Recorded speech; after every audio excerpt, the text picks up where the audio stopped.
Oh, wait, it's not. Oh, wait. Yeah, it's really hard. Yeah, it's off. It's off. Man, this office going down. Oh, my God. Oh. A cat in the office.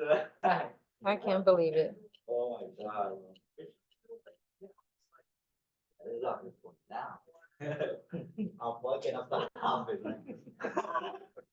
It was Simon, you know, it was Simon. Oh, it's not a battery.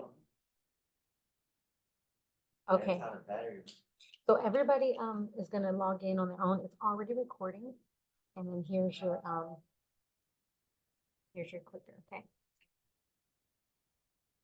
Nobody's not doing it. Yeah, there's a few people logged in. Do you have batteries? I'm like we're already halfway through. Like, so thank you for joining. We're already halfway through. We started a little early. Do you have batteries for the car? Okay. Oh, this is the Keller Williams speech? Yep.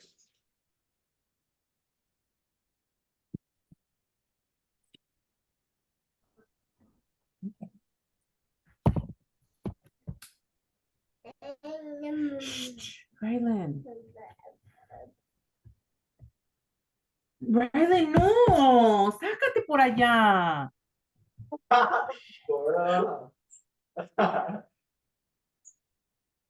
Que no tranza no avanza, bro. Yes. Yes, no.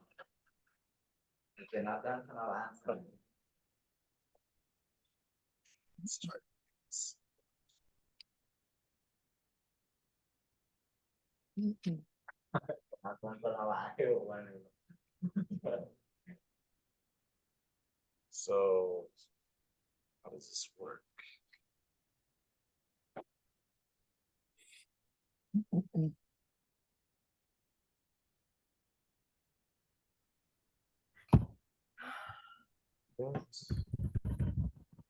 Hello, hello.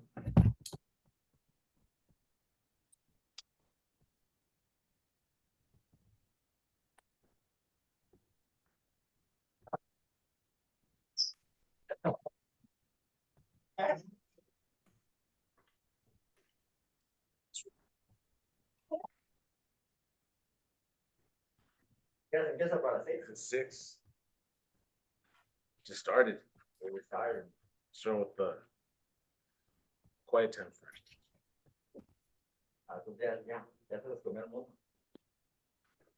Let people log on right now. Time is it? 6:10. 6:04.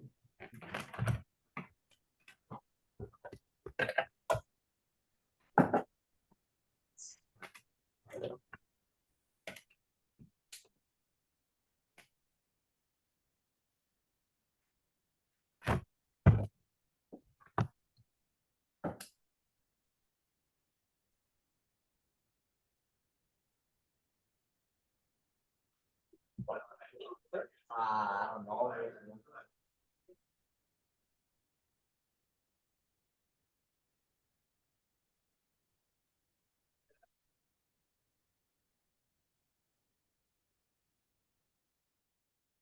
Type.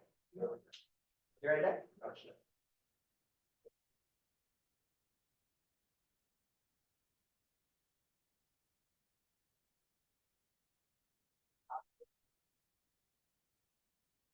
Hello, how's it going? Hi. Okay, so Hello. hello. Can't see anybody, so I'm not sure. Let me see if I can log on to. I'm driving, but I'm driving to the office. But for now, I'm on Zoom. Recording in progress. Okay, I see myself. I just logged on to the class because I can't see anybody, but Well, that's good. None of us are here. well, there's people online. So I logged on so I could see that who's on there. We got 7 participants. And me. Well, Let's see. Oh, cool.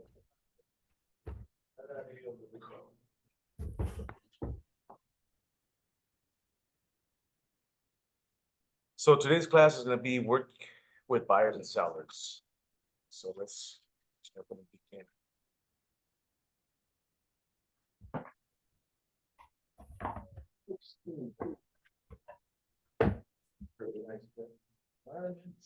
There, Ramon? Huh?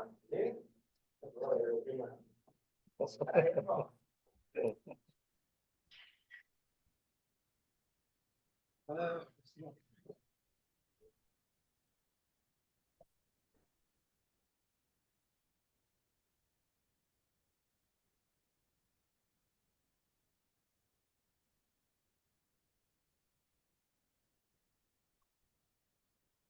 Okay, so the outline for today's topics, success with clients, success with buyers, success with sellers, success with co-agents. So let's start off with the success with clients.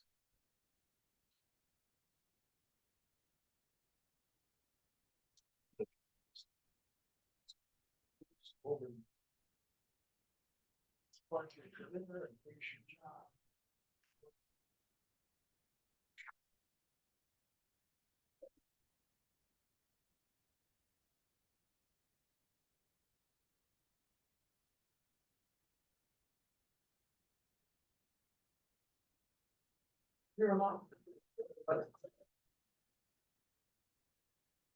Sorry about this, guys.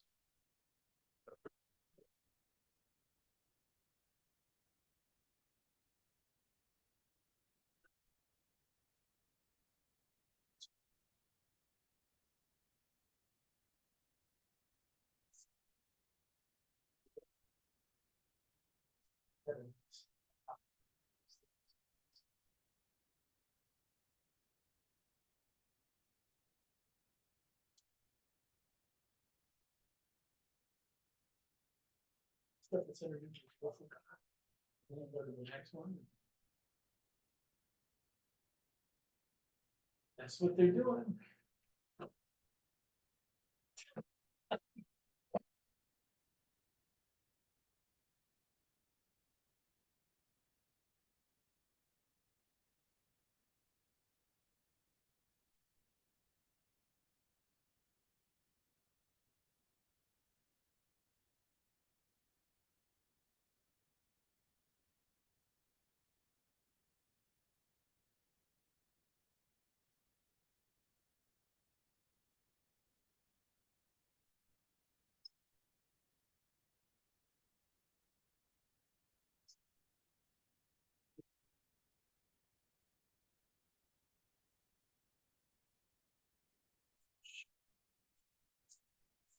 Yeah, slide like that, it's for, you'll look at it.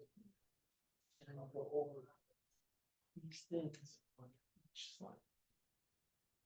Successful buyers and successful. sellers.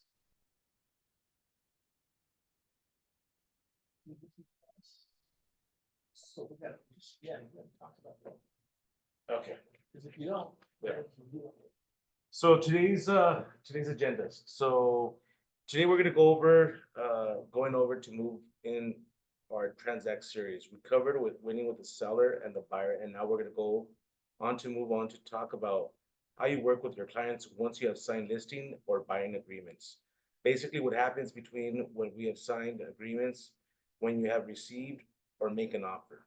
Before we begin today, let's hear about the progress of our daily success system from yesterday.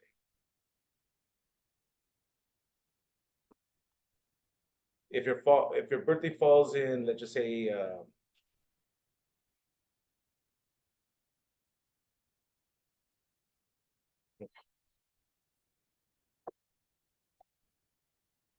um, this is, I'm trying my best, but Okay. I still don't understand. Okay.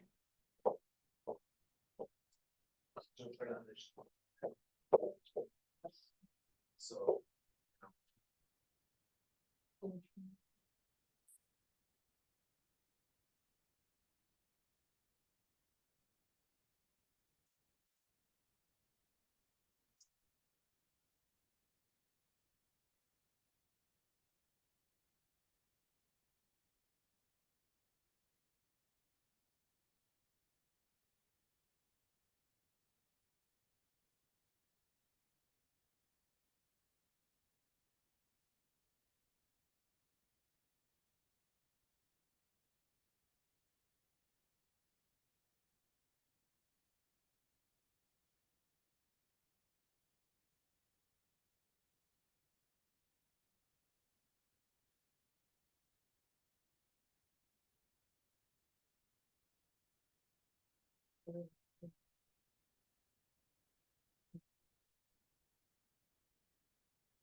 Go partner, go partner. All right, sorry about that, guys. Just had to get some information regarding this.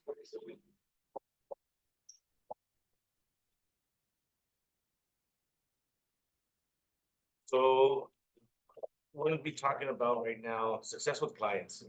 The first bullet point is communication. In regards to communicating with your clients, many of us communicate in different ways, from text messages to phone calls to emails. Um, you know, when it comes to certain clients, it varies also, on how you communicate with them. I try to mirror whatever my clients feel more comfortable with. Personally, I'm a big texter. I like to text message, send a lot of text messages with clients. Um, but I do my best to try to mirror what the client prefers. Just depends on age or just the just depends on each client's different. Um, Regarding the three levels of success, uh, I um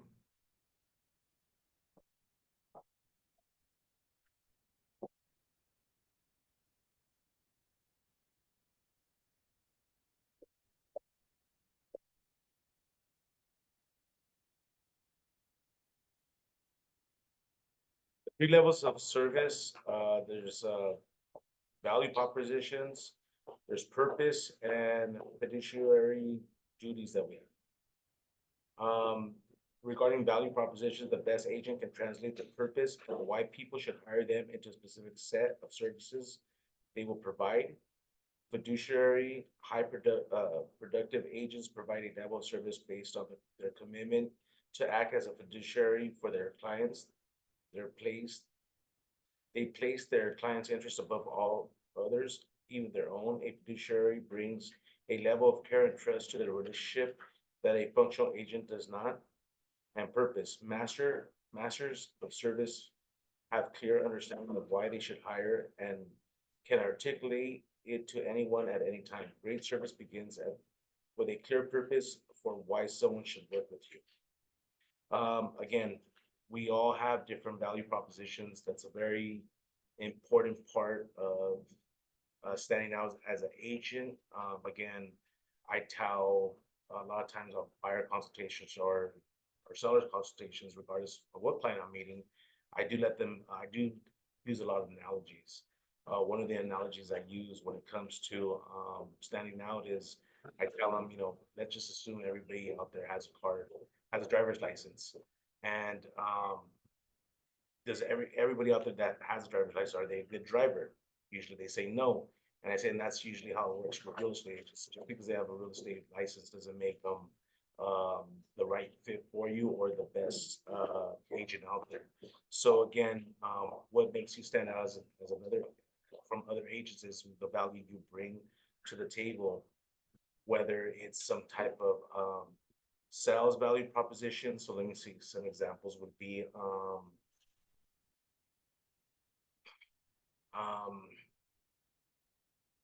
what are some value propositions? Do you guys have any value propositions that you guys use? Like a script? Um, kind of like a script. So for example, here's a value proposition, a buyer's guarantee. I have a buyer's guarantee, which is one of my value propositions, seller's guarantee. Seller's guarantee could be like on price, where you guarantee a certain price to a seller, and if they don't, then you reduce it from paying the commissions. That's one of my propositions, or a buyer's guarantee that I offer, or any buyer, first time buyer that buys through me, for any situation, if they need to resell their home, I'll go ahead and list it for free. And then I give them an example, $500,000 home, 3% is $15,000.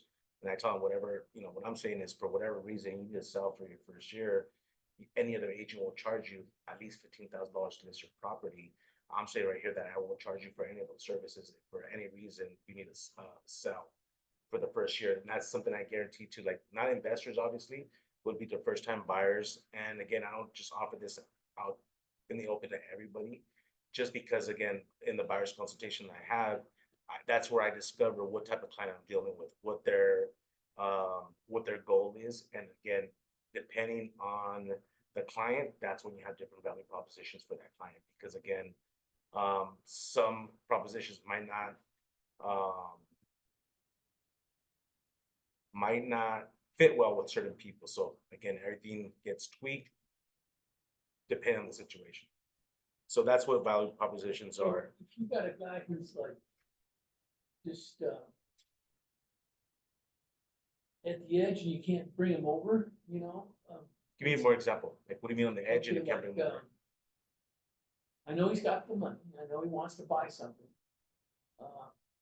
He was looking at buying an auto repair shop, Okay. and now he's putting that aside because the landlord where he's at told him to stick it out for 6 more months, I'll get some money before I sell it. So he says, okay, I'll stick it out. Okay, So he's not hot and bothered about moving anymore, because also because he's looking at the prices in the same shares. I can't give too much.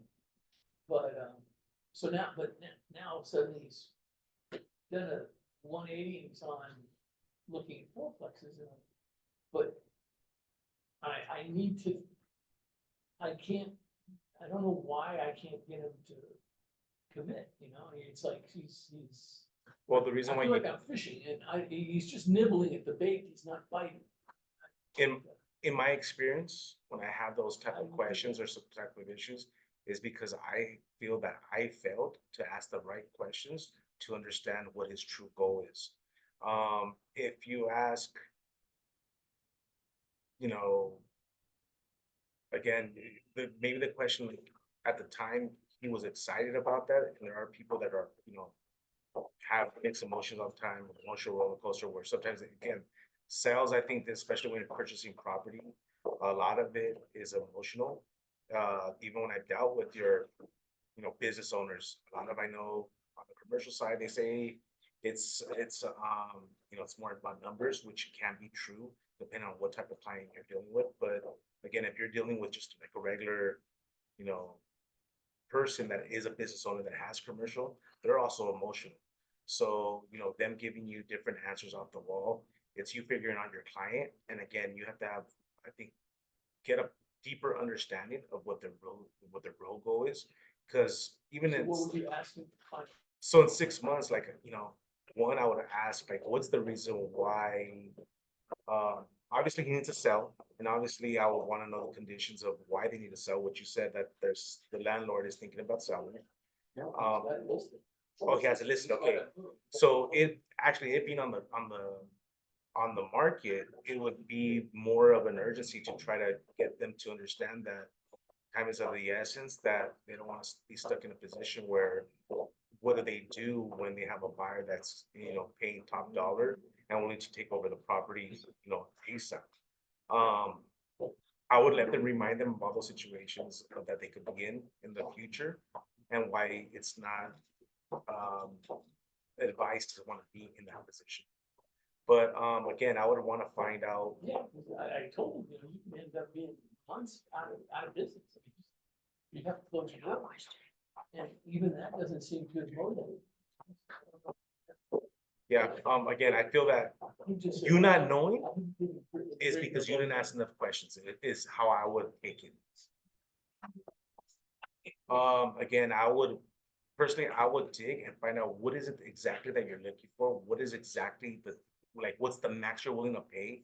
What type of down payment is he looking for? What's the minimum size that he's willing to work with? He's got a house in Syria that he's selling. And then A lot of the magic question I would ask, and this is for pretty much all clients, I ask them, if I found you the perfect property, would you be ready to make an offer on it? And if they say no, or if they hesitate, if they say yes, then you can always bring that up down the line. Hey, I found you the perfect property.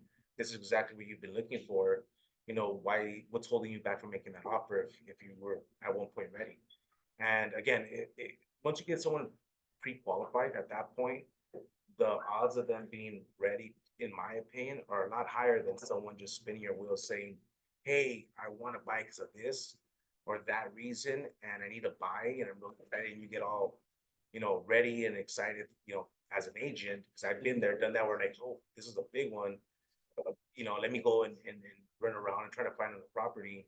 And in reality, that's why I started doing buyer's consultations, because I felt like that's like another step about talking about how we want to work together as a team to see if this person is realistic, if they're really they really understand how the business works, and if they're being Well, it's ideal. gotta be realistic. He's got a bunch of houses and he's got a business, so I mean, he knows what it entails. Well, you like to assume that, because I've dealt with some investors that have deep pockets, a lot of property, and still don't know. All they say is, John, get this done, and they don't know what's the in between. And some don't care. So again, each client is different. Some clients want to be told every step of the way, whether it's, a hiccup or not. And then you got other guys that, I don't care what you do, just get it done. So again, but that's how you learn your clients. So that's I think key when it comes to understanding certain clients.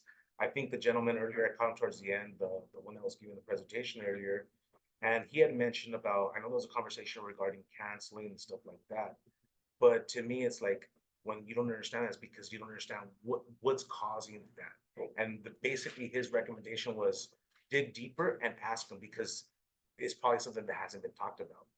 So again, with your question, I would just say you would have to dig deeper, get them to talk to a lender to really know his numbers. And if they don't go that far, then Yeah, he seems like he wants to stay away from it. okay, then He keeps, then he gave me he gave me the impression he's doing too much of his business cap showing. It's like, I told him, SBA, I mean, it'd be easy for you. I said, you've been in business for 20 years, you've got an ongoing business, you're making money. You've got other assets, SBA loan should be like, yeah, I mean, and it's like, when I deal with the guy, I always deal with him, with cash, so I'm going, oh, cash. I wouldn't put too much, again, you want to work with the willing and the able to. So again, it sounds like he wants to, but it doesn't sound like he's ready. Just because, I mean, the biggest step should be talking to a lender. Once you get over that hurdle, for me, it's a lot easier to really help them, because if they took my advice and speaking to a referred or a recommended loan officer, then at that point, I know that they're a lot more serious about want to take the next step of being an owner of a property. Okay, so until they start taking my advice to heart, I'm really spinning my wheels. Yep. You went to a bar, a girl gave you her number, but she's not answering her call. Do you want to keep calling her? Go ahead, but Yeah, I hear you. if she's not interested, then, or at least saying, hey, let's go on a date. And if you're never gonna get married if you can't get a date. So get them to the table to the lender and see how that goes. Because let's just say they are ready and they want to go to the table and they trust you and they find out that you're right, they're a cash buyer, they cannot really afford on paper to buy this property. Again, you've been spinning your wheels, and not to say that we're looking for money, but you're also looking to help people, and there's people that need your service. And I'm not saying that, again, even get him to that point to find out that, hey, you don't qualify now. Like I tell a lot of buyers, even if one of our lenders say no, it's not no forever, it's no for right now. And my job is to let's figure it out to get you to that step or the next phase of how can you purchase. So again, but if they're not even willing to take that step, it's kind of like you're gonna be spinning your wheels. So again, there's other people that are ready to go out and get that done. You just gotta like, Don't waste your time. Now, what about it, the client said that they have cash? They don't want to go to the lender, what can you ask? Next day, or what do you? yeah, just say, you know what, Or showing them- yeah, I would say proof, just say, hey, it's not rare for a listing agent to ask for proof of funds before we visit a property. Can you please provide this so I can go ahead and be able to provide this when it actually shows the sellers that we're a lot more serious. And again, if they have a lot of pushback, there's either they're lying, they're just seeing what they can get, what they're not truly serious, or they don't trust you enough. And either way, if it's any of those, then it doesn't work. Yeah. Any questions? Yeah, I think they said someone had a question. Oh, it's not.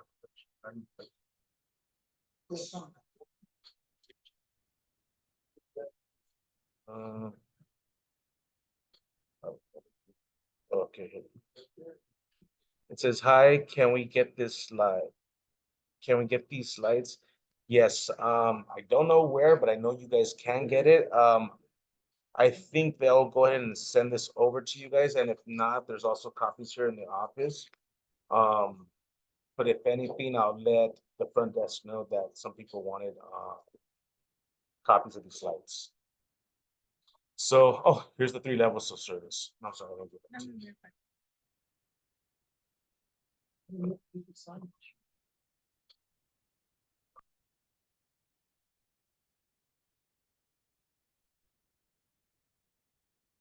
Yeah, but we didn't have a shiny signage.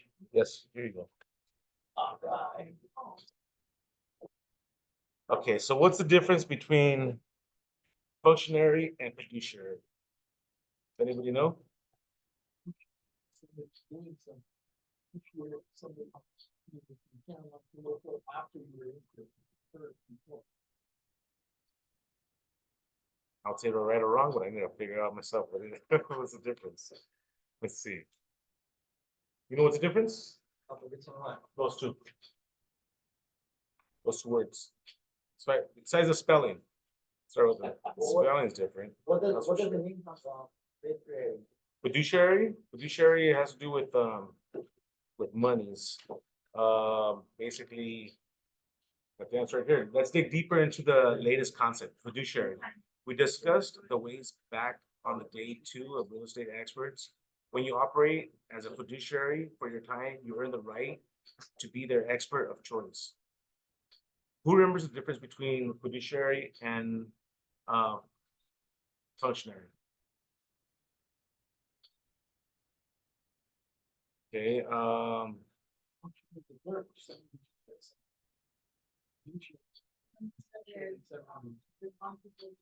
high trusted. Got you. Okay, and let's see, let's see. Little agency. So again, when you have a fiduciary duty to your client, are you able to do a dual agency? Yeah. Yes, of course. In the state of California, we are allowed to do dual agency. This is a great place to bring up the concept of dual agency, working with both seller and buyer on a transaction. Though this is legal in many areas, it's not advisable, especially as a new agent. Many infractions that endanger an agent's license stem from this practice. Being in a fiduciary relationship with your client means making all the decisions based on the best interest alone. This is challenging when you're working with both parties with competing interests. Will your buyer expect that you will be telling them everything about the house, even items that might not be required to be disclosed? Will your seller expect that that you making on behalf of your buyers is the best offer since you have the knowledge of their pre-approval amount and finances?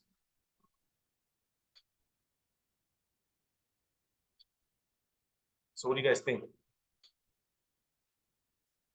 You're doing them. Give, fiduciary to the seller, you can't give, you know, that information. The seller says, well, this is the minimum I'll take. You can't tell the buyer that that's what the seller said. You can't be on one side. You have Correct. to be equally, honest to both. Correct. Basically, almost be non-biased and then, yeah. And I've represented clients, you know, as a dual agent, and I've represented obviously, you know, buyer or seller.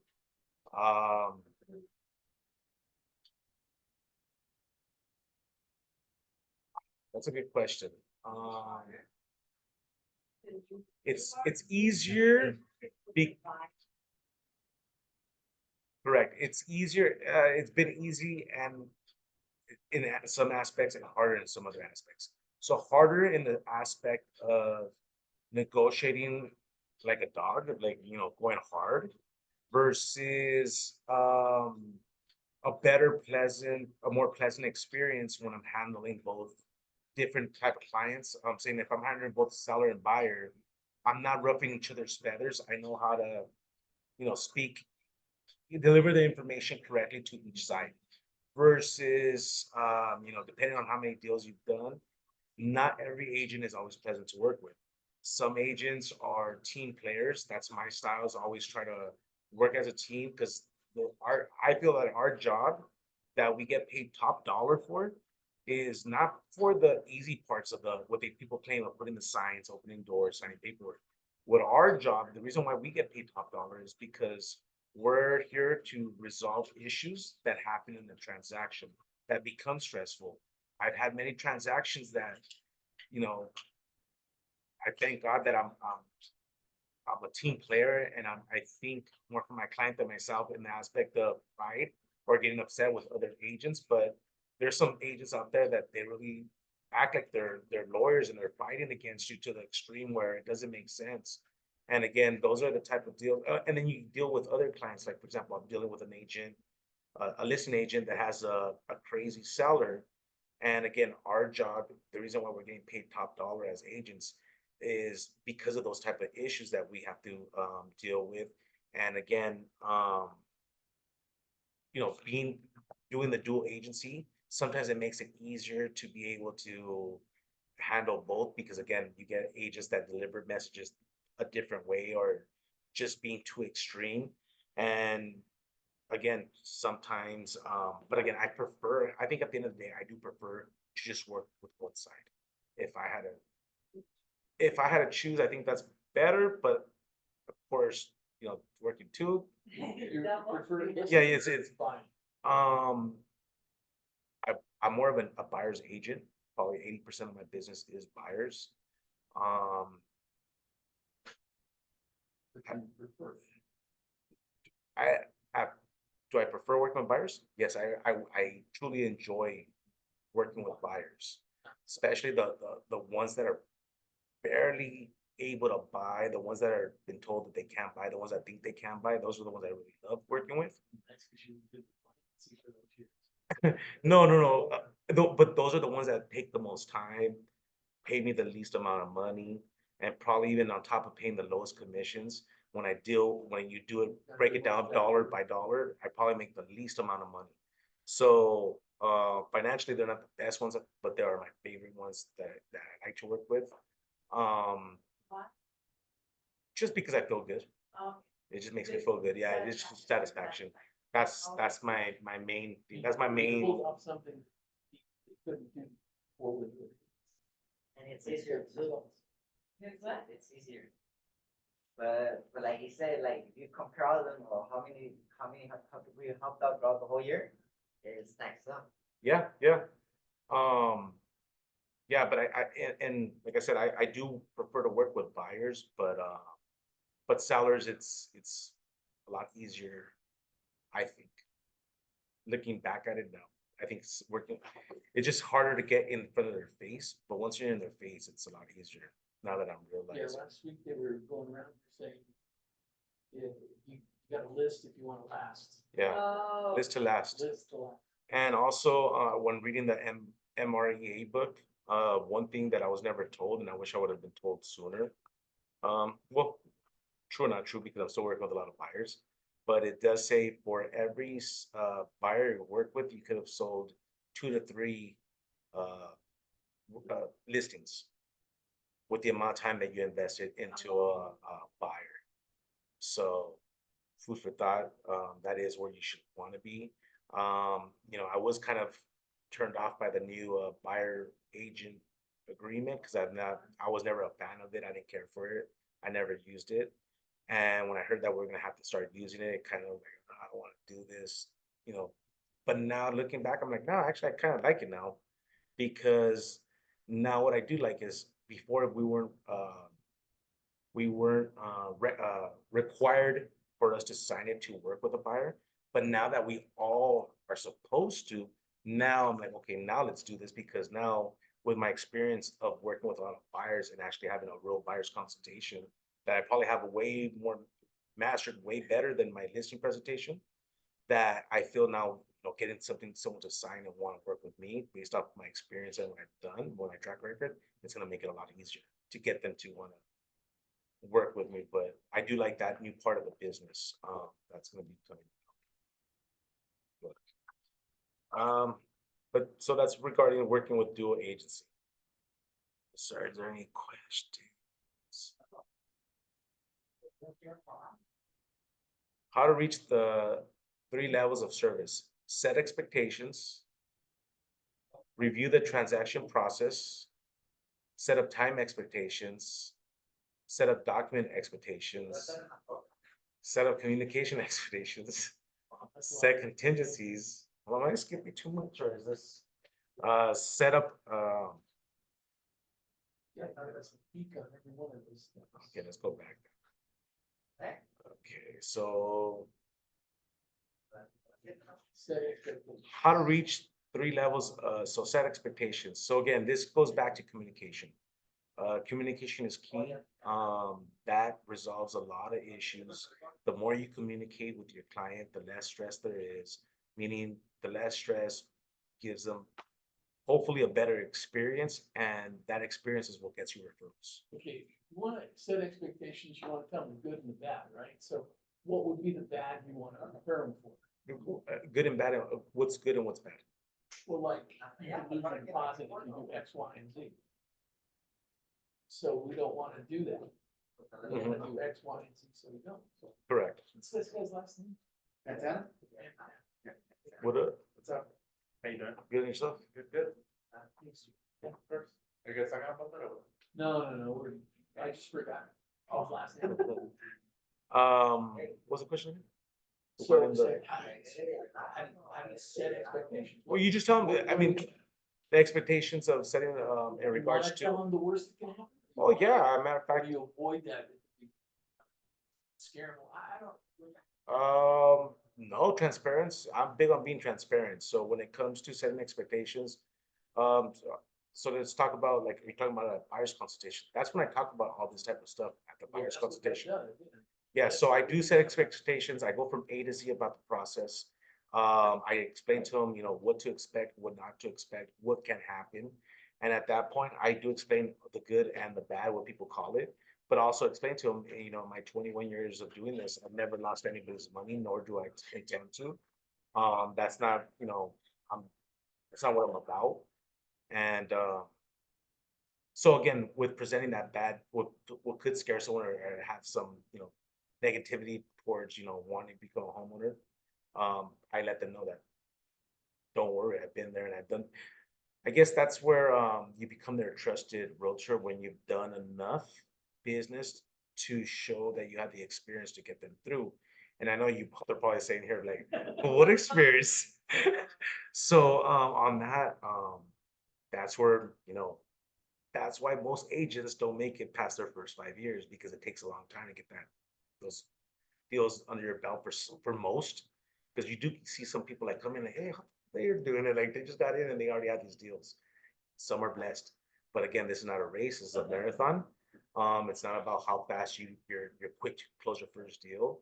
I mean, I wasn't closing deals. I should, due to statistics, I shouldn't be here, but I stuck it through. But I was in that position to not give up. To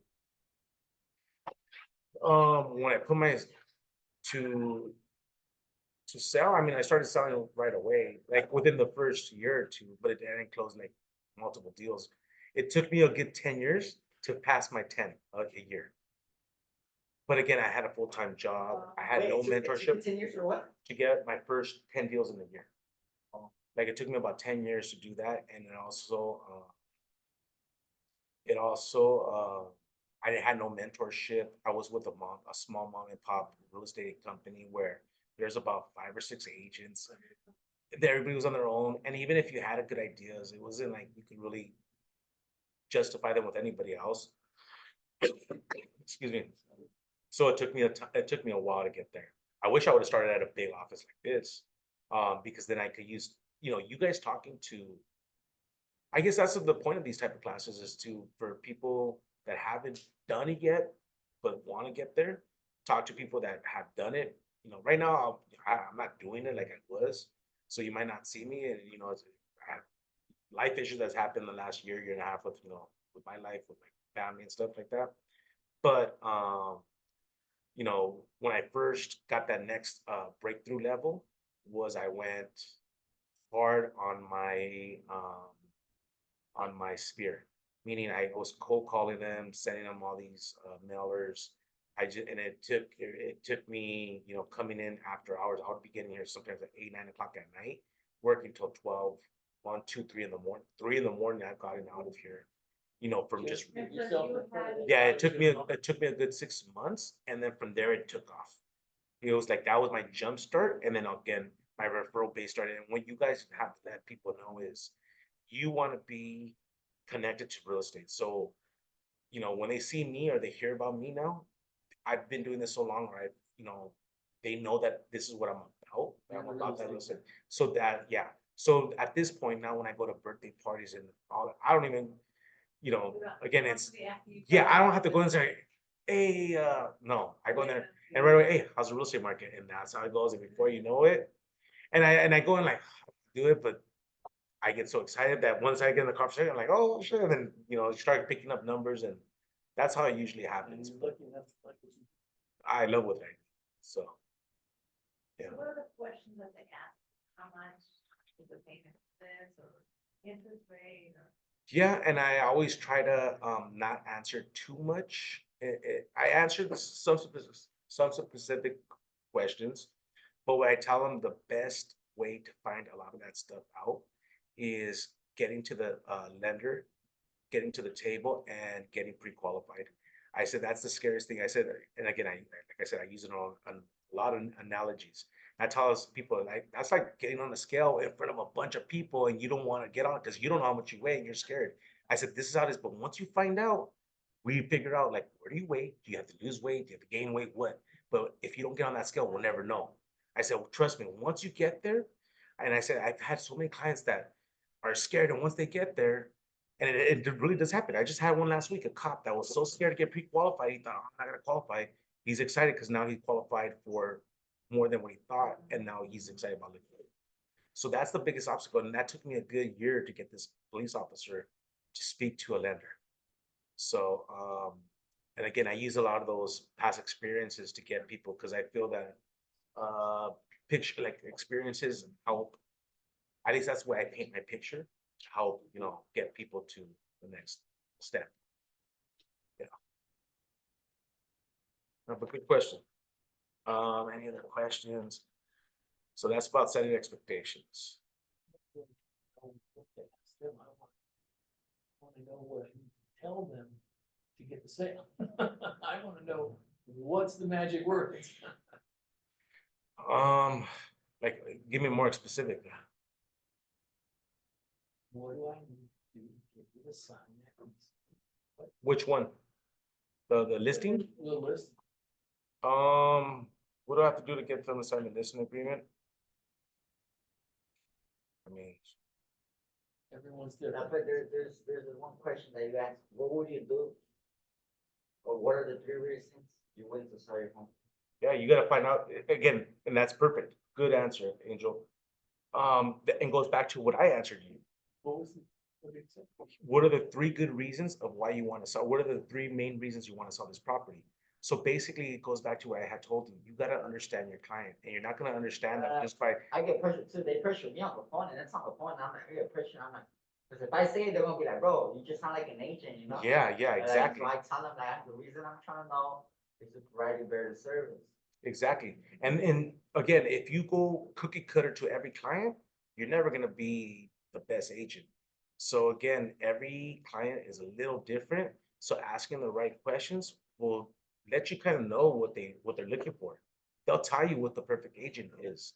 And the reason you say, the reason I'm telling you is to provide you better service. So you won't, they won't hear you like an agent, like, hey, sign, like, you know, like, hey, like. Yeah, They're good like, thing. They have to No. know you care too. I mean, it can't be, you can't It's just, same like when you're driving on the street and you see a policeman, you suddenly feel like, oh, that's a good policeman, you know? I'm happy having him around. There's other ones that you're like, oh, hopefully he won't pull me over. yeah, he's right. And you want to be that good agent that they know you. Yeah. So again, the best agent asks the most questions, and you're asking questions, and you want them to talk. You want them to give you all their information because again, how are they going to sign that paper? Well, why do they want to sign that paper? Do they want you? Is it because you want them to sign because you want to sell, or is it because they want to sell?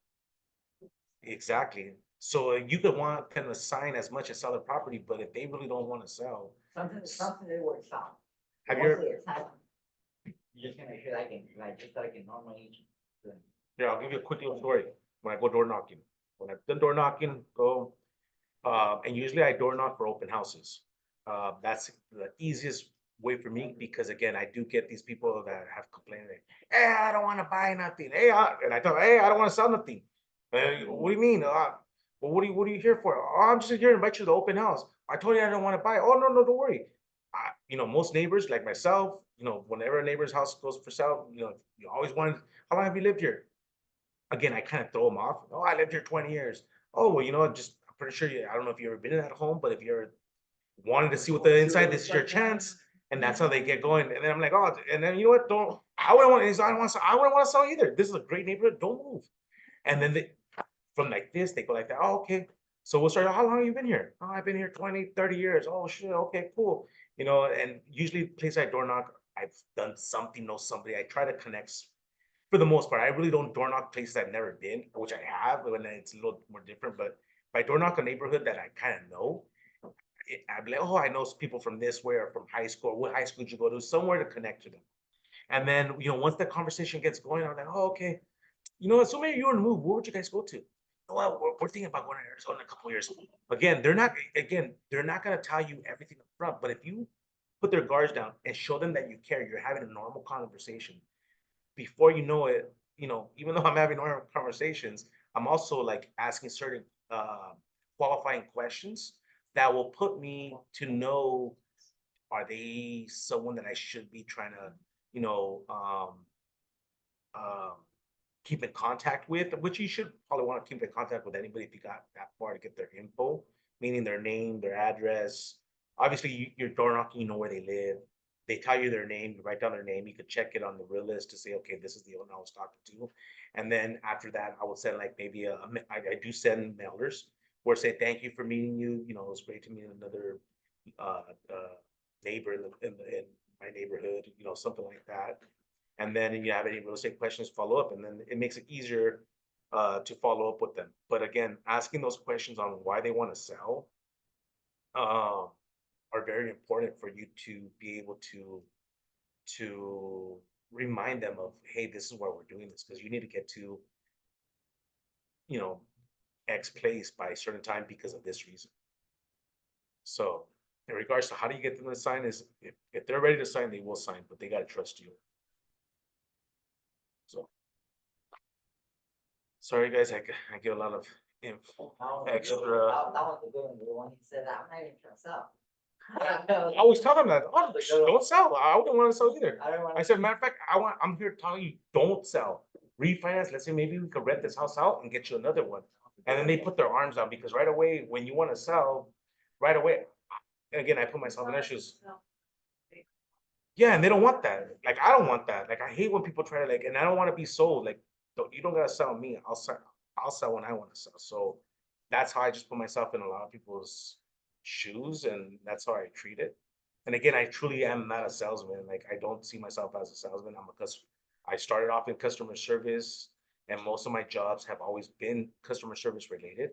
And that's why I enjoy having buyers, because I feel like there's a lot of customer service involved, a lot of teaching.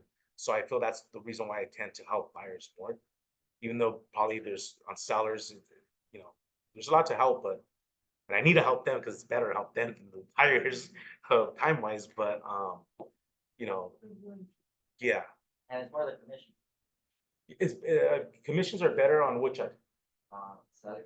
yeah, it's sellers because it's more guaranteed. I mean, we don't work for free, you know, we work Yeah. for the money. Yeah. Like, you know, like, you probably work for the money, you know, like, oh, yeah, that's strong working for the money, not for. You know? Yeah, well, yeah, not for free, not for fun. Yeah. But yeah, sellers, you know, there are better time turnarounds on a paycheck. Setting document expectations. Again, when talking to clients regarding setting expectations on these paperwork, I don't know. I explained to them just the importance of it. I really haven't had too many issues of clients that don't sign.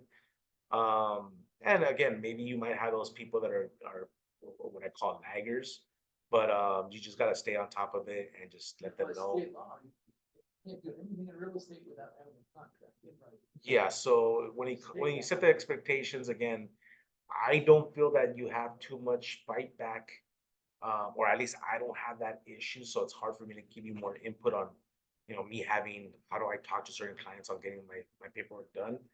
You know, if anybody has any questions on regards that have clients that how do you get them to sign when they don't want to? Again, I feel that goes back to the trust that you know, set that right trust, like, hey, you need to sign this and let's get this signed quick. If you do the transaction process timeline, that's pretty much escrow, right?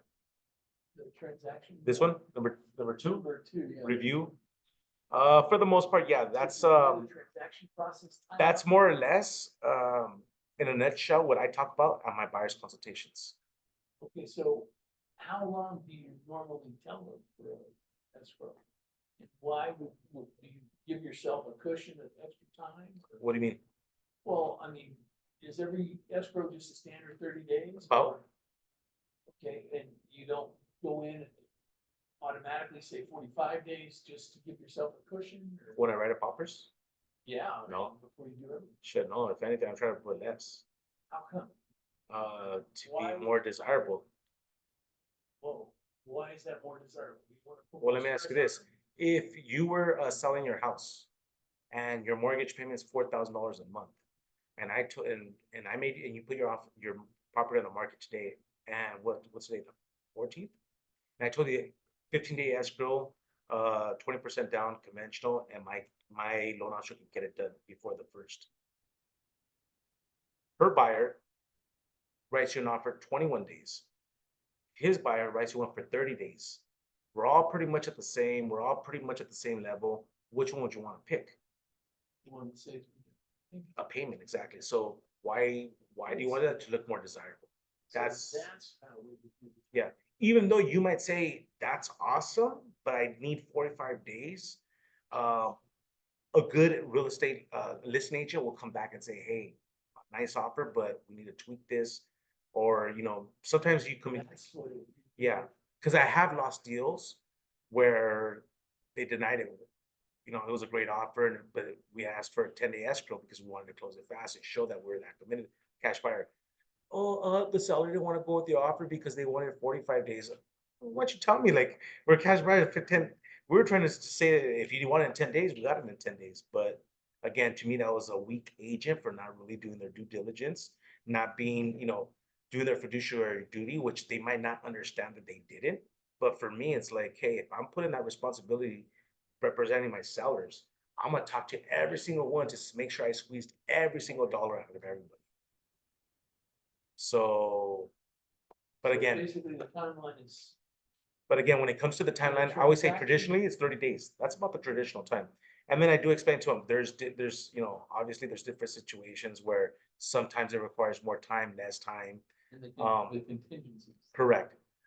Sometimes I don't have to go so deep into that conversation of like the extra times that you might do when you're out in the field with your buyers, when you're showing properties and you're having those little moments where you can talk. That's when sometimes those conversations come up. Like, what do you mean? You see the roof or, you know what we're talking about or what? Well, what we're talking about regarding the time periods, like 45 days. But again, when you talk to your client and they get pre-qualified, and then they come back and say, okay, you qualified for a conventional loan. We already know your loan officer is gonna tell you, how long does it take to close the deal? John, I can close in 21 days.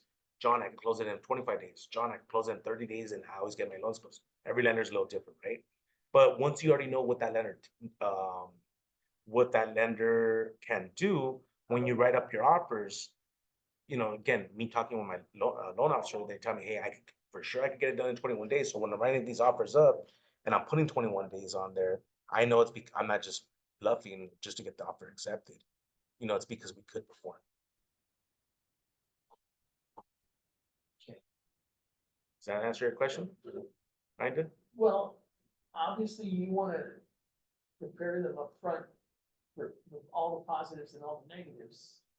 So I'm trying to figure out more or less in that transaction period, what are the positives and the negatives?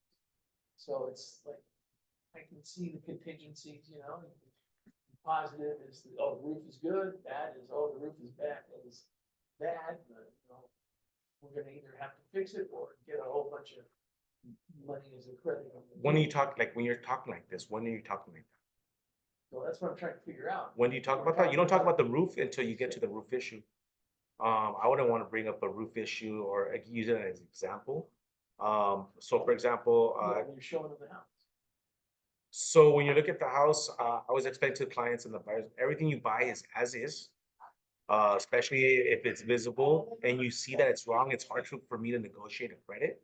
Especially when we've seen the broken window when we put the offer in. Yeah, but you're gonna get an inspector. But I always let them know. But what I do fight for is that I do recommend we get a home inspection. You're not required, but I do kind of require all my buyers to do it. And then I give them a reason why I require all my buyers to do it. And then I explain, Anybody that was ever screwed like this, he didn't do it. yeah, almost got screwed bad for not doing it about two different times. Two different Yeah. people I knew that were personal people, friends of mine that didn't want to do it, and thank God it didn't go through. And I give that story. In this happened like one of my first deals in 2009. Hector Mendez. Hector Mendez is all right. Have a good one. Good one. I met it. What's up about me? Hector Mendez's father was a foreman for DWP, macho Mexican older man of, hey, I know all about construction, mijo, you don't have to spend that. Back then it was like $300 for a home inspection. Save it. Dad's gonna come with you to look at every property. So he would also come with us to look at homes.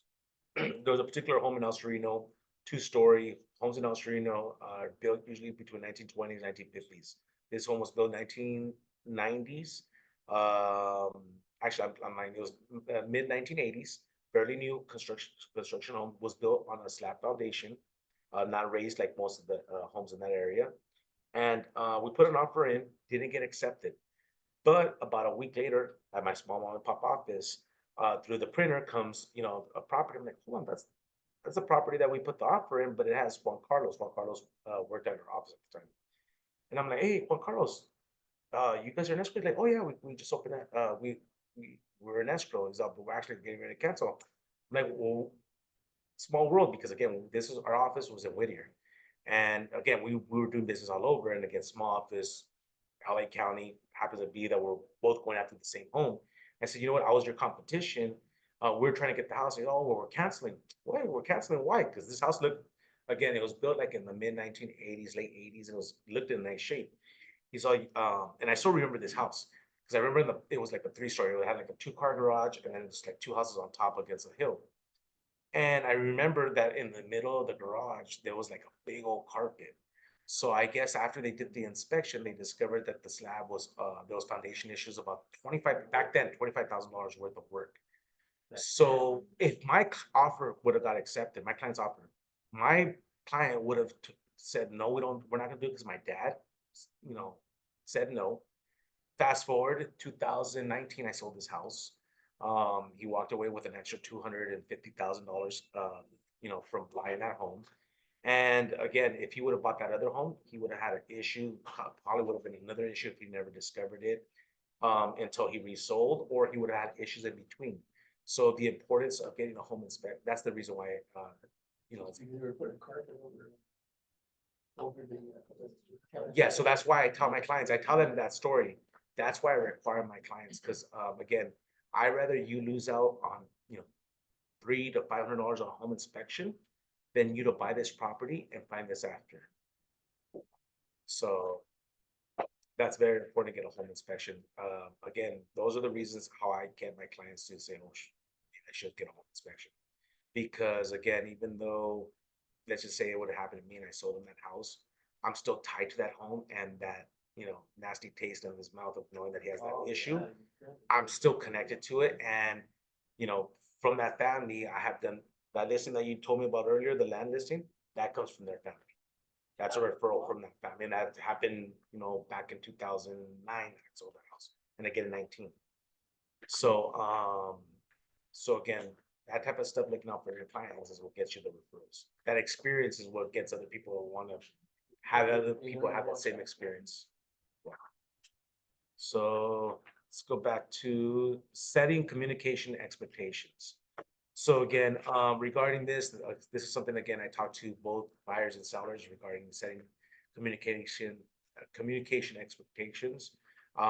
Again, we're all going to be different. I do tell clients, for example, buyers, I say, hey, usually when there's a couple or, you know, we pick with my buyers, we pick one day of the week that we always, you know, ideally most people like to go on the weekends because they work Monday through Friday.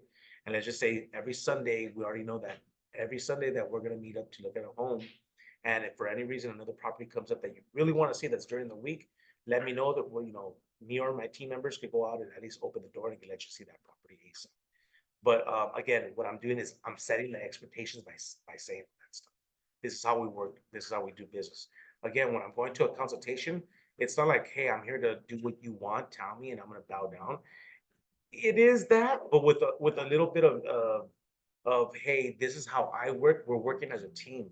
We got to make sure we're a match, because again, you want to also work with someone that's going to have you spin your wheels, not give you all the info that you need, and never. And that's when you're going to be like, he wants this, but he wants that, or she wants this, or she wants that. They're not making up their mind. Is because you weren't digging enough. Exactly, and there was not enough expectations for you or them. Yeah, exactly, and that's, again, those are things that, thank God you're learning now, Oscar, because it took me years to learn. It took me years to learn that and to understand that I also have to value myself and my time. And there's people that are looking for your service. Why waste your time on people that don't recognize it or don't want it? Again, we go to Costco, we could buy a 36 pack of water for like, I don't know what it is, I just buy them, but we don't even look at the prices, but not because we're rich, but because we have to buy it. But let's just say $8 for a 36 pack at Costco. I'm thinking that's what they go for. That same bottle of water, you know, when you break it down, comes out to like, let's just say 75 cents. That same water at a vending machine might cost $1.50. That same water bottle at a concert might cost you $8. That same water bottle at Disneyland might cost you $10. Again, it's the same water bottle. What's the difference? Different people are gonna have different values on it. So you're not looking for the right person, or they're not valuing you. You gotta, go look for that clientele. So that's another thing, that little tip that I give to someone. Set contingencies. What does this mean? One thing I know about contingency is contingency periods. So I'll just, I can't buy your house if I don't sell my house. regarding setting contingencies, This is screwed up and I'm not gonna buy it unless What it's about fixed. timeframes? Like the timeframe of submitting certain, for the contingencies, or is that something different? let me see, that's what I don't know exactly what they want me to talk about on this person. Let me see what it says right here. But, set contingencies, the only thing I could think about, 17 days. I listened to Ed's Me too. broker thing, not today, but I think it was last Thursday, saying that contingency periods are standard. So, standard but I usually don't use, I always tweak them. do you? Yeah, I always tweak my contingency periods. And again, to look more desirable, to be more attractive to the seller. Correct, like usually I put 7 to 10 for my physical inspections. I put, anywhere between 10 to 14 days for my appraisal. So, but And- that's for your sellers. What about for your buyers? You give them- No, that's for my buyers. You give them less days to your buyers? Yeah. So they can look better for the seller. Yeah, to you show. might take 17 days, but I only need 7. You already know. I know it sounds cocky, but yeah. Know what to, because he already knows what to do. He already Exactly, I knows already know what to do. Like my home inspector, if I call him right now and say, hey, I might need one Friday, because he already knows how I write my offers, he'll go in and say, you know what, okay, let me call you back, and he'll move mine around. And because again, I know it's because I gave him so much business, he already knows that I'm a buyer's agent, so he kind of puts me in front. So for me to say, hey, I need it done, because he already knows that I only know so many He things. comes back and, okay, this is screwed up. I'm gonna either get credit or get it fixed. So I negotiated. Yeah, you Okay, I just canceled escrow last week for my brother. We were in escrow for almost 30 days. Wrote up the contingency period for 7 days. Never removed no contingencies. My brother just called me, oh, I got my money already. I'm like, all right, cool. Got all his money back, other than the home inspection that we had to spend for it. But why? Because we never removed the contingency. So again, just like there's 2 prices, there's also 2 different time periods. I always tell my clients, especially like buyers, there's always gonna be 2 prices, the price that I get you into escrow and the price I renegotiate in escrow. So the same goes with the time periods. Yeah, Whoa. I didn't get that. No, I didn't see that in any of the tests. yeah. So I always tell my clients, there's always 2 prices. Like, don't get scared, because they're like, oh, I don't want to pay this much. I'm like, don't worry, you might not pay that price. There's always 2 prices. There's a price that I'm gonna get you in, and there's a price I'm gonna get you out of there. So again, my brother, I got him in at 647. I tried negotiating down to 615. It didn't, 617. It didn't work. So at the end price, we had to cancel, because again, my clients understand that's my goal. And then again, depending on the situation, it's up to them to decide. Because again, even my brother, I'm like, hey, this is your family, this is your life. You decide what's best, and see what the market is. But again, for all my clients, there's always 2 prices: what we get in and what we close. So what are the prices you adjust? Why? That's when you renegotiate. So then that to me is the Like, power. what thing? So again, that's what makes the difference between one agent and another. Some agents think that, oh, it's just like this, or a lot of agents, even myself when I first started, you can't do that. You can't ask for that much credit. I got loan officers right now that don't believe that I got $48,000. Like, I get so much credit all the time. What do you get the credit on? What I'm saying is, I don't know physically what you're asking for credit for. Like a new oven or something, or I'll just after you do inspections and you find certain issues with the property, and you know how to delegate, and how to paint the picture of why you need this credit. But do you need like a proof of how much? So it that depends was- on- I have, but because I already have like, for example, I already have my plumbers on deck, roofers on deck, meaning that, you know, hey, the inspection happened. Have your connections. Yeah, so I already know. Yeah, I got a GC that I could call right now and say, here, I need this, write this report up real quick, and he'll give me a whole estimate, and I'll tell him, hey, fluff it for me a little. Give me extreme, and also give my client the regular price. So like that, if maybe the regular price is 10K, and he gets something for 15, well, I'm gonna fight for 15, and then when I tell my client, oh, bad news, I only got you 12, well, my client only wanted the 10. And sometimes my clients don't even ask me for money. I just like getting money for people. So you might not even tell me, and then if I feel that like that seller can give me money, I'm gonna get that money. Cause, and I tell in my buyer's consultations, a lot of times, and this is how I feel that I'm gonna be getting. So check this one out. This is where I already feel with We the gotta buyer, sit down and talk to them. Yeah. And you go one-on-one for each one. with the buyer's agreement. This has already been part of it. So this is where I'm like, okay, this is gonna help me win. So I tell people, oh, I'm so confident about my negotiation. Many times in my deals, a lot of my clients don't ever pay me. They never pay me commission. You know how I make my commission? I negotiate that. So a lot of times I get you more credit than when I even get paid. So in reality, I don't even get paid. I earn that money for myself. On sellers, the same thing. I mean, one of my last deals, they wanted $150,000 credit. I negotiated only 45,000. You know, save the guy 105. I think it was 105 they saved. But again, so a lot of those times I tell people, so when I'm presenting that, so in reality, it's like, yeah, you might say, hey, you charge this much. Yeah, but at the end of the day, you'll see how much I'm gonna save you. And then versus somebody else that might not even charge you less, but they're not even gonna save you, you're gonna still pay them. So on the buyer side, that's where I'm like, again, I got loan officers from different banks, because I don't just work with one loan officer either. I would work with a handful. So And you again, tell them that when you're doing the agreement for the commissions. No, I'm doing this at the consultation. So they know who they're gonna be working with. Very transparent. Exactly. Why do you work with so many different, Because different lenders work, not everybody. Okay, here's another thing. Not every buyer out there is made for you, or for me. So one buyer might work better with you, that might not work best with me. So that's why we're all different people, different agents. So also don't get hung up on like, oh, they don't want to work with me, they're a good one. You know, maybe it's better that I didn't work with you because it wasn't for you. So, so also back to the question of regarding the loan officer.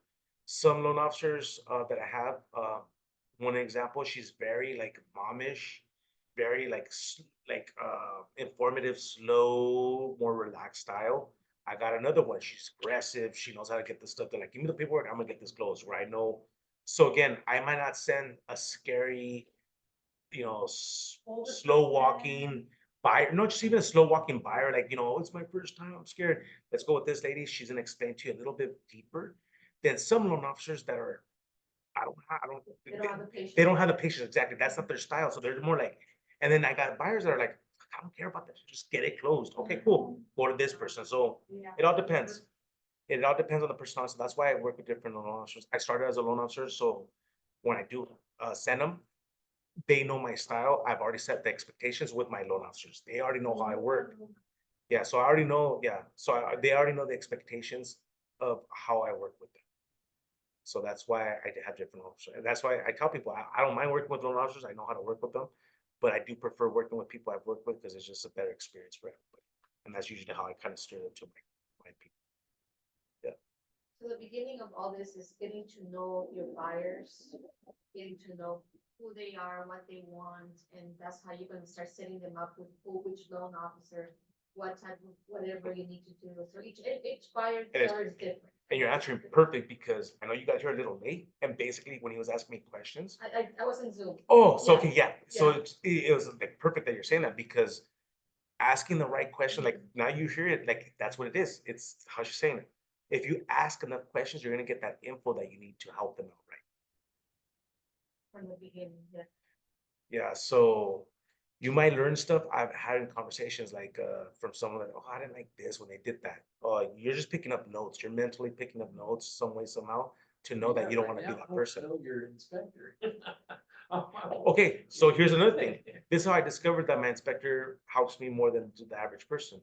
Because I refer them to other people and that person, hey, your guy doesn't call me back right away. Or he said I can't do it for a week. Really? Hey, can you do one for, yeah, I can do it. the hell, how do you do it for you? I'm like, oh shit, I know what's going on. He favors me because I give him a lot of business. And I've worked with him a lot of years. So that's where relationships, count. Obviously, he's looking through the house as well, because he's helping you get, negotiate credits, negotiate credits for your. Well, clients. yes and no. I mean, I'm not telling him, hey, fish for extra stuff. Like I just keep it real, just whatever it is, and then I do my magic of fighting for it and painting a picture on why that seller. I mean, I've had deals where just think outside the box and don't feel that you can't think outside the box is all I'm gonna say on that part.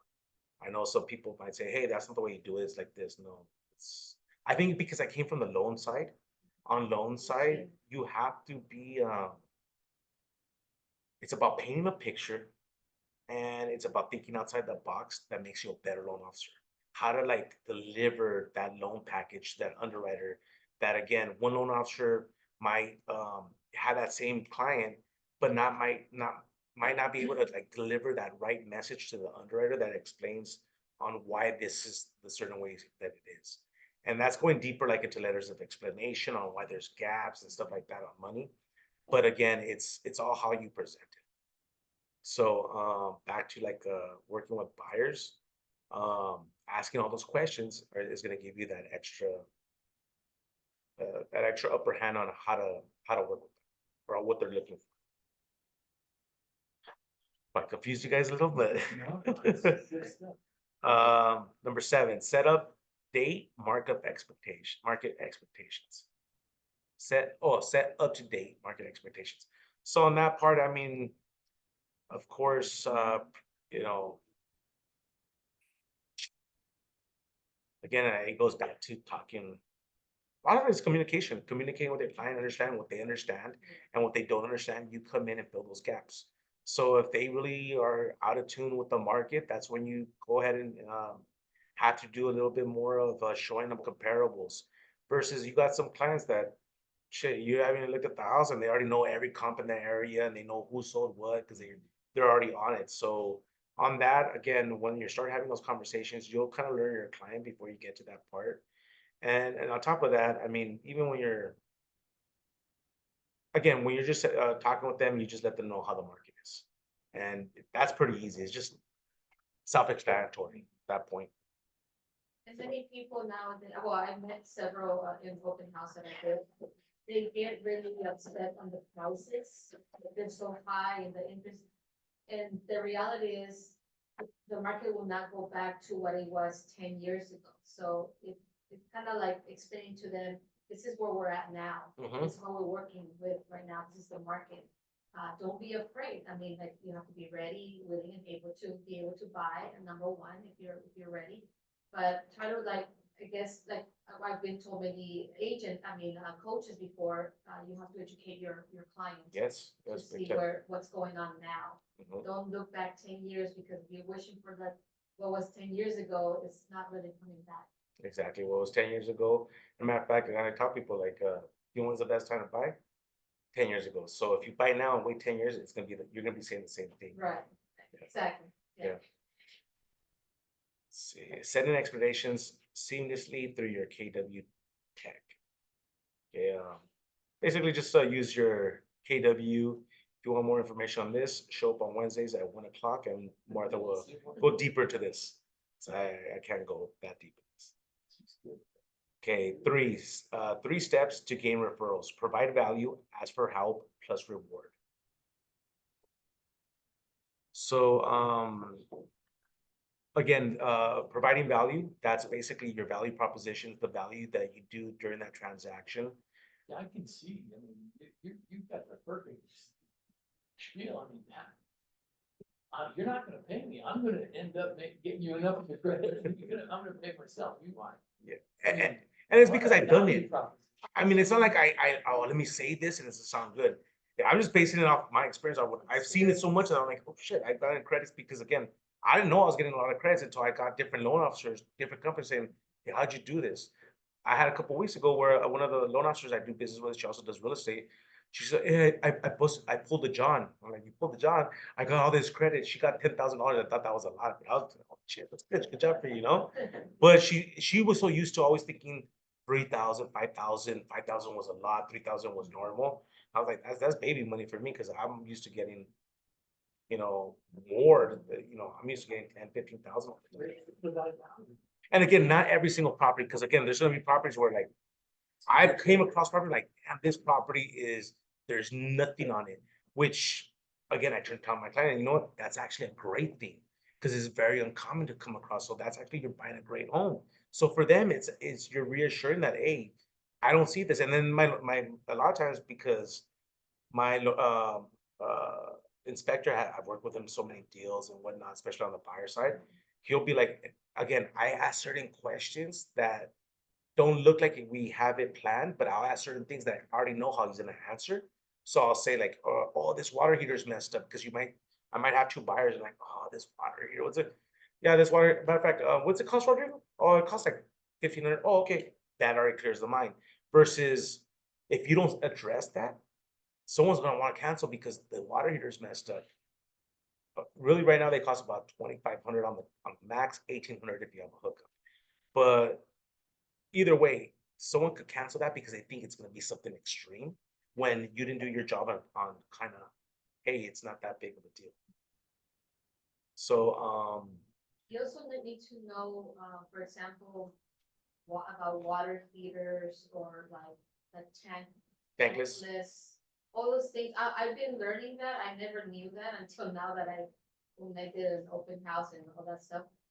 I've been learning. So like while you're doing stuff, you're learning new things that you Correct. didn't know before. And so you're building up your experience too. And Correct. when your next one comes, then you know exactly what to say or what to Exactly. to kind of ease the buyer's worry about something like that. And just like I said in the beginning, how do we get the referrals? By giving that great experience, because that great experience is what they're gonna be happy about. To say, oh, it was so smooth working with this person, that's where you're gonna get the referral. So again, you coming and telling all what can pop up, and the more questions you ask them, they're gonna come up with more questions that you're gonna be able to answer to eliminate the stress. So what I tell people at the buyer's consultation, the reason for it is I'm trying to I tell people, you're not, after I go over this, you're not gonna be a pro at knowing A to Z. But what I hope for is that when we start looking for homes, once we start going through the process, you're gonna remember a little bit of these pieces. I'm like, oh, I remember John saying this. And what I'm trying to do is I tell them again, back to the analogy part. I say, me as when I've been in those experiences of buying something or going through something new, what's the worst part about it? The stress comes from not knowing what's the next step. So what I do by doing these consultations, which I tell them I didn't do in the beginning of my career, I started doing this in the last 10 years. I tell them this is so I try to eliminate as much questions and stress, even though you will have these questions, but I'm also hoping that it eliminates some, and I'm also hoping to trigger some new questions that you might not have thought about that you want to ask about now. So again, and I tell them, and throughout the transaction, I'll be holding your hand and reminding you. But again, this is so you can get a good understanding of what happens. And usually I'll say, okay, that's usually when I get the questions of, well, what if this is not messed up for credit? Or what if it takes 21 days? Or what if I see two properties in one day and I want to put offers on it? I'm telling you all the ones that commonly come up. What if it doesn't appraise for value? I explain to them what happens. That's all you basically do. And then from there, you just kind of tell them at the end, I give you your keys, you refer some people to me and we keep it going. And I already said that, like, I'm gonna send you my Google reviews so you can put my reviews, look for any referrals and then kind of keep it going like that. So that's how that goes on that part. Totally cool. And then again, so it goes provide value. So the value provided was the service. Ask for the help. Asking for the help is like, who do you know that's looking for help in the real estate side and get a reward. So reviews. Oh, there's the 5-star. So the 5-star review, that's very important. I do recommend that you guys try to get reviews after every closing. So that's that. Because I do feel people do look at them You know, some people do, I think more now commonly than before. Yeah. People will look up your stats and or see what people are saying about you. And then on top of that, I don't gotta say as much about myself, which I hate talking about myself because it's not really so much about me, even though they might want to know. A lot of times I say, you know what? Instead of talking, just go on my reviews, go on Google, go on Yelp, see what people are saying about me. These are people I've worked with, and you know that's how you kind of get a judgment of me. And luckily I've read them, so You're on Yelp. uh-huh. So look, I mean, luckily people have said nice things about me. Yeah, my own profile page. So luckily I've been fortunate to have everybody say good things about me and go into, and I tell them, can you describe like, you know, like if somebody else is reading this, what they would want to see. And some clients have done a great job of putting that into words to help other people. Because I've had people call me like, oh, how'd you find me? Oh, I came across you on Instagram. I read your reviews. That's how I have one client. And it looks like people are saying good stuff. So that's how we got you. So seller reviews. Okay, this is another one. This is kind of what we're talking about. So I guess this is like stuff that you kind of hint to your client what they could bring up or talk about. Again, the same thing for your buyers, what they could talk about. And ahas, any ahas? Yeah. Well, that's, Yeah, the price that you get, there's two prices, the price that get you in escrow and the price that you can get during escrow. yeah, there's two prices always. Negotiate. Yeah, there's the price before we get an escrow and then the price that we close in escrow. We close escrow. Yeah. So those are all you're hearing all You got all your. my little sayings, my lines. You know, And these are lines that I didn't hear from someone else. These are all stuff I made up and they became part of my script that Yeah. I don't have my script. Like you say, hey, what script do you have? I don't know whose script I know, but I know a script and it works well for me. And I want to say maybe it's a Tom Ferry from, no, not Tom Ferry, Mike Ferry. For the most part, when I've looked at scripts, I'm like, oh, this looks like most like whoever taught me this, like my mentor that taught us the script, I'm like, I could tell he started from here. Because even when they taught me that script, they're like, here's a script of making your own with your own words after a while. First learn this verbatim, and then you'll be able to articulate in your own way. So, any ahas, any That's it. 10 days is ideal more than 45 days. if it can, yeah. If your client can perform, yes. That's Recommend. yeah. So what I tell buyers are in the consultations, I explain to them what are ways that we can make your offer look more desirable without raising the price. I talk to them about shorting the contingency periods, on maybe different loan program options, maybe bigger EMD deposit, stuff like that is what the earnest money deposit. So for example, most people, I've always put $3,000. Sometimes I put 6,000 or yes, usually I put $3,000. Like I don't care what price it is, I put 3,000. Because I say let the seller counter that back to me or tell me what I need. Because sometimes you might get an agent that, why are you only 3,000? That's weird. It should be 3%. What do you work at? I've been doing business 21 years and I sold $1 million houses. Sometimes they don't even ask me for extra money. But again, if you want to look more desirable, they say put 1 to 3% of the purchase price. But again, I've done many deals where I put like half of a percent of what they're supposed to put down. And many times they don't counter us back to put a bigger deposit. But Have you ever needed to help a buyer with maybe the down payment or the closing costs if they came up short? yes, I have, but it was done through uh it was more like to make the deal happen. I had to give up commissions to make the numbers work. I've done it. Yeah, I've done it. I did that too. I had to reduce my commission, which it didn't bother me. My first client, and I wanted to work with him to the best of what I could have done. And he was actually impressed that I went down low. Uh, He wanted the buyer's agent to also lower the commission, but she said absolutely not. Got you. And then he didn't see that, like, he said that agent is not helping her client. But I mean, she's got right not to. Yeah, lower yeah. Her commission if she doesn't want to, but I wasn't doing it to impress him, but I was doing it to help him get that deal. It He was a didn't- seller? He was a seller, he's a seller, yeah, the seller, and it didn't work out because the deal, it didn't work out due to some permits. Got it, okay. So, and I wanted to ask you that the seller said that he forgot he had to do some permit in the house, yeah, I don't know about that. So, So a carport in the back, what city? Pacoima. Guatemala? So because of that, that buyer ended up canceling. Canceling. Yeah, so we were really close. We were in escrow already. So, he ended up, Pulling off the market? yeah, he pulled it up. Where is it right now? He's actually renting it, to veterans. Ah, he is. There's a veteran program that he went into, so he's renting the house to veterans. Got you. Which is great. I mean, for him, it didn't go through for us, but, How long but I was learned this? a lot. How long ago was this? February of this February.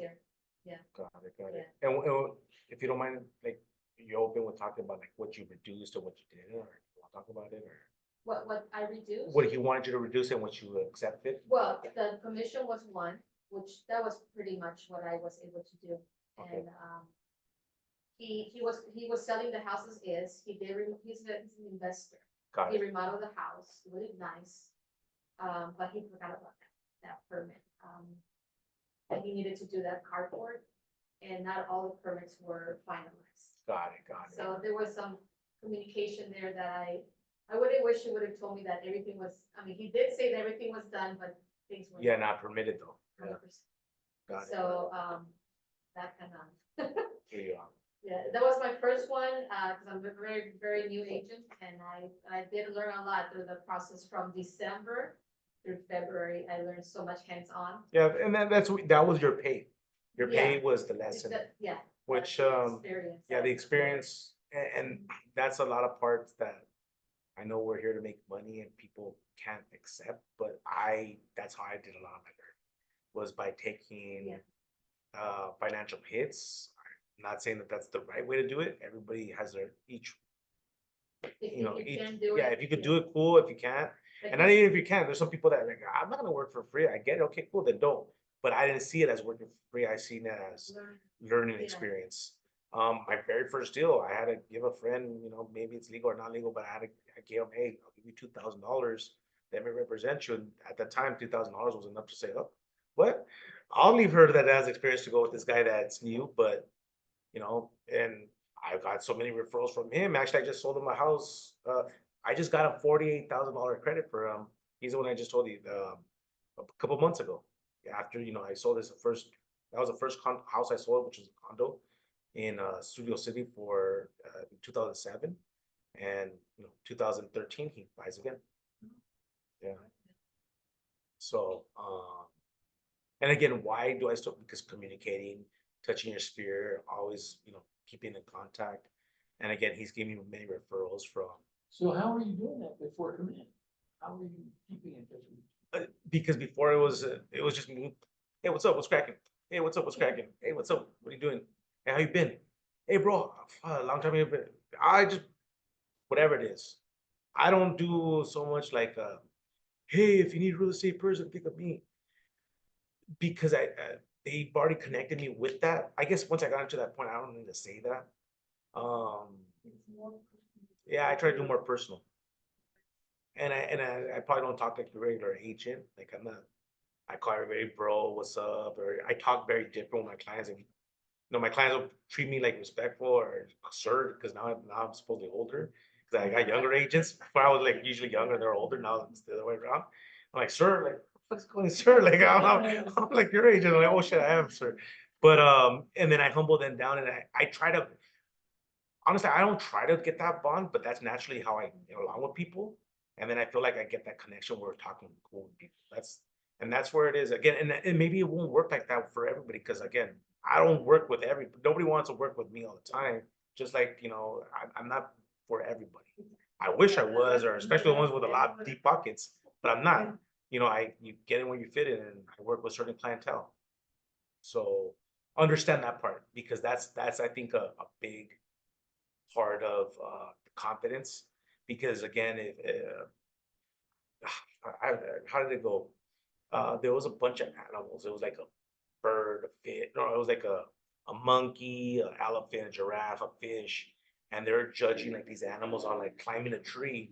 And the fish was like the weakest one, and it's like, hold on, if you're judging his ability on climbing a tree, he wasn't made to climb a tree. He was made to swim, and that's So get in when like don't try to force yourself. Like, how are they doing it? Like, I want to be like that, and not nothing to not want to be desirable to get to a certain level, but doesn't mean that it's. Don't feel bad if it's not for you.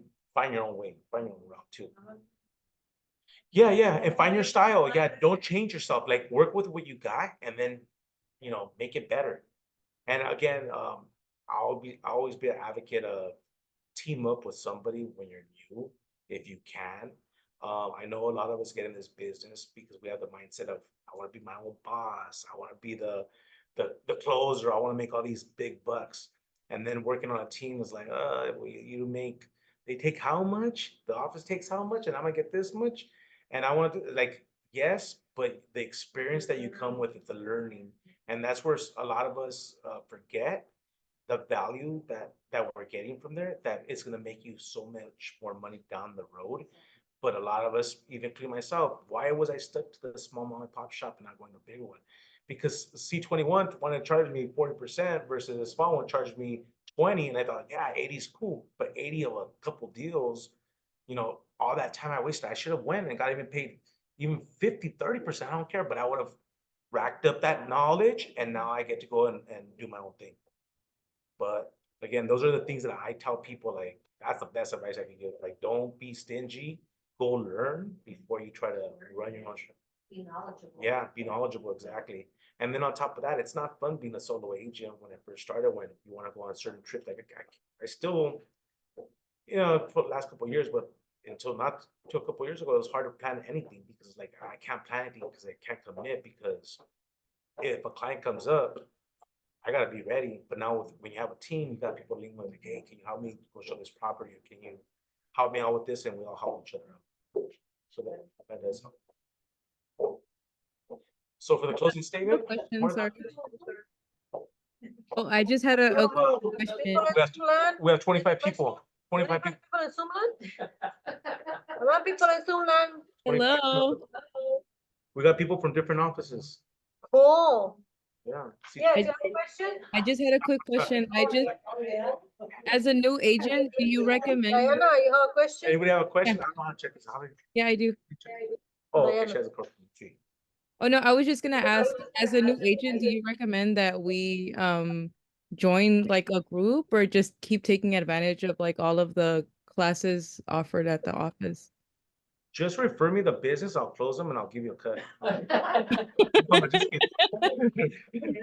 I talk a lot, crap. No, I either way, whatever you feel comfortable with. I'm not gonna say 100% join a team, but again, for my style, I Mhm. think I would have learned a lot more of the business by linking up with someone than doing it, the slow way of doing it on my own, Mhm. finding that client, learning how to get them pre-qualified, learning like all these little tips that I'm telling you guys in regards to what I said or how I've done it. A lot of that stuff was all self-taught and a lot of trial and error until now I got it down to a science for myself. But I feel, again, if you would have worked with somebody like, for example, Martha and me are similar but different in our styles. But again, once you, let's say, link up with her and she starts doing her own thing, you start seeing, okay, you know what? I see from what they've taught me that this is the way it's kind of done. And then she's doing it, and then it makes you believe a little easier that it could get done when you're seeing somebody else it getting done. Yeah. So if you link up with the right person and you see, like, again, loan officers that would be like, John, you can't get that much credit. But this lady that I got this much credit, now she believes in it. Now she's getting credit that she never thought she could get because she's seen me do it. She believes she could do it. There's like another one that he wanted to climb a mountain. He was like a professional like mountain climber, and he couldn't do it. He couldn't break this. He could get to the top, but he was trying to break a record. Then here comes some guy that's not really a professional mountain climber, and he was able to break that record. As soon as that guy broke that record, this nobody, this professional mountain climber, finally after that, he was able to break that record. Why? Because he's seen somebody else do it, which they said that it could not be done. Now mentally, he was able to get past it and beat that record. So it's part of the mentality part. So I know I went a little deeper on that question, or that, but I do feel They say it's already done, why reinvent it? Yeah. reinvent it? Yeah, I was just asking because I'm at the point where like I feel like I'm absorbing all this knowledge. Like I'm going to a lot of the classes, but I'd like to see it done firsthand. Like I feel like that would help me feel more confident in what I'm doing. Like if I saw everything firsthand. Oh, same here. Again, I was the same way. I was like, I know what I'm supposed to do, but I'm not doing it. Why? Because I'm scared, because I haven't seen anybody do it. Yeah. And so I told myself, you know what, screw it. I gotta jump off the cliff, and I had to learn how to swim for myself. Mhm. But I would have 10 times preferred to say, hey, Martha, can you teach me how to swim? And here, John, do this, do this. Or just look at me first when I do it, and then do it like that, John. Okay, cool. Then it would have been a lot easier. But I said, no, I was the one that was naive, too young to understand, or wanted more money. So I said, no, I'm gonna try to do it myself. Yeah. So what happened was it took me that much longer to feel that confidence and a lot of what you're saying, for example, I don't want to do it till I see someone else do it. So that was me. You can shadow anybody. That was me. But I took a long time until I said, fine, I'll do it. And that's how I had to learn from my mistakes. And that's where I'm recommending, like, don't, Mhm. if I could do it again, I wouldn't, because I wasted too much time. Right. Go with someone that already knows how to do it and let them do it and learn. Shadow. Thank you. Any other questions? Zoomland people, Zoom, Zoomland, Zoomland people? people in Zoomland. Great class. So I wish I would have started off better. I wasn't No, I really, have problem I'm with sorry, I wasn't truly prepared. I get kind of nervous on this class, but then hopefully, You still go? Huh? You finished with your religion? You yeah, did a we great finished job. there. You did a Yes? great job. You did a great job, Oh. John. Thank you, I appreciate it. I learned a lot. Thank you guys for lasting this long too. Huh? Did they participate? Yeah, right now. Come on, people, you're supposed to participate. No, I think today was more we talked, we asked too many questions, like. Can we get the slides? Do you guys have the slides for this session? If you have it in the office, you can pick it up anytime. We got, Okay. we got these right here. Okay. Yeah, you have it in the office. We got these right here. There's a good stack of, Yeah, that's the there's a same. big stack for people that want to get. Yeah, they're here. Hard but copy, Just ask them And in if front. not, Ask and at if- the front desk, they have, are they giving you guys digital copies of this? no, just this. Just hard copies? But they have the book and they're supposed to fill it out when you're done. Okay. They add Alright. it every time. Any question? I think that was No, Alrighty, guys. Well, I appreciate it. Thank you, guys. Thank you, John. Everyone, thank you, John. thank you. Thank you, John. So your Thank phone is you. right there, the recording. Thank you, guys. Thank Bye. you, John. Great class. Thank you. I guess for us, it's important to hear the agents that you're here with a lot of experience of your things that you've gone through, because it helps